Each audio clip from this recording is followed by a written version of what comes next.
Hello दोस्तों, आप सभी का बहुत बहुत स्वागत है फिरोज सर हिंदी चैनल पर। आज हम बात करने वाले हैं सीटेट फैब 2026 की सबसे ज़रूरी चीज़ की, हिंदी में पूरे 30 में से 30 नंबर कैसे लाएं। ध्यान रखिए, ये क्लास हिंदी के लिए है, लैंग्वेज 1 और लैंग्वेज 2 दोनों के लिए। यहाँ ना रटंत पढ़ाई होगी, यहाँ होगी समझ, ट्रिक और सही सोच। तो चलिए शुरू करते हैं। आज पहले समझ लेते हैं कि आज की क्लास में आपको क्या मिलने वाला है। सबसे पहले मैं आपको बताऊंगा कि 30/30 का टारगेट कैसे सेट करना है, फिर गलत विकल्पों को सेकंडों में काटने की स्मार्ट एलिमिनेशन ट्रिक, इसके साथ साथ पैसेज को जल्दी और सही हल करने का तरीका, और सबसे ज़रूरी बात, आज से आप रटना बंद करेंगे और समझकर सवाल हल करना शुरू करेंगे। अब ज़रा पैटर्न समझ लेते हैं, क्योंकि आधी तैयारी यहीं से हो जाती है। सीटेट हिंदी में कुल आते हैं 30 सवाल, पूरे 30 नंबर। 15 सवाल भाषा बोध और व्याकरण से और 15 सवाल हिंदी पेडागोजी से। और सबसे बड़ी राहत की बात, कोई निगेटिव मार्किंग नहीं है। मतलब साफ है, डरने की कोई ज़रूरत नहीं है। पूरे 30 के 30 सवाल अटैम्प्ट करने हैं। अब आते हैं भाग ए पर, यानी भाषा बोध। यहाँ 2 पैसेज आते हैं। पहला गद्यांश, जिससे 9 सवाल आते हैं। दूसरा पद्यांश, जिससे 6 सवाल आते हैं। एक बहुत ज़रूरी बात याद रखना, सवाल सीधे पैसेज से आते हैं, लेकिन 2-3 सवाल व्याकरण से जुड़े होते हैं, इसलिए पैसेज को ध्यान से पढ़ना बहुत ज़रूरी है। अब बात करते हैं उस ग्रामर की जो सीटेट में सच में काम आती है।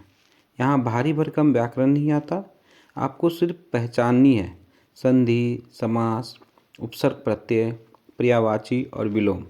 कविता वाले पैसेज में अक्सर अलंकार पूछे जाते हैं, जैसे अनुप्रास, उपमा, रूपक और मानवीकरण। याद रखिए, ग्रामर हमेशा पैसेज के अंदर से आएगी। अब आते हैं उस हिस्से पर जहाँ सबसे ज़्यादा नंबर आते हैं, हिंदी पेडागोजी।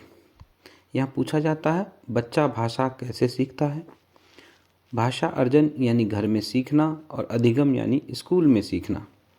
चॉम्स्की कहते हैं, बच्चे में भाषा सीखने की क्षमता जन्मजात होती है, और LSRW यानी लिसनिंग, स्पीकिंग, रीडिंग और राइटिंग, सुनना, बोलना, पढ़ना, लिखना, ये चारों आपस में जुड़े होते हैं।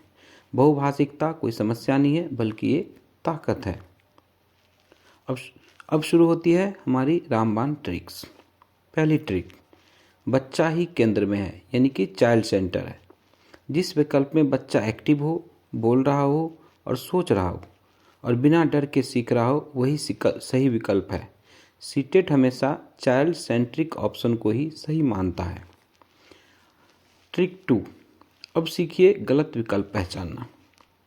अगर किसी ऑप्शन में लिखा हो सिर्फ, केवल, रटना, डांटना, दंड देना या मानक भाषा पर जोर हो, तो समझ जाइए 90% केस में यह ऑप्शन गलत है। ऐसे शब्द दिखे तो तुरंत ऑप्शन काट दीजिए। ट्रिक 3, अब सही ऑप्शन पहचानना सीखिए। जहाँ लिखा हो भाषा प्रयोग, प्रोत्साहन, अर्थ निर्माण, समृद्ध परिवेश, तो समझ जाइए यह ऑप्शन स्ट्रॉन्ग है। सीटेट को यही भाषा पसंद है। ट्रिक 4, टीचर की भूमिका। पेडागोजी में एक बात पक्की कर लो, टीचर कोई थानेदार नहीं है। टीचर एक फैसिलिटेटर है, जो बच्चे को सीखने का मौका देता है। जहाँ मातृभाषा का सम्मान हो, चर्चा हो, सहभागिता हो, वही सही ऑप्शन है। ट्रिक 5, एरर लर्निंग, यानी कि error equal to learning. Yes, अब सबसे ज़रूरी सोच, गलतियाँ सज़ा नहीं होती, गलतियाँ बताती हैं कि बच्चा कैसे सोच रहा है।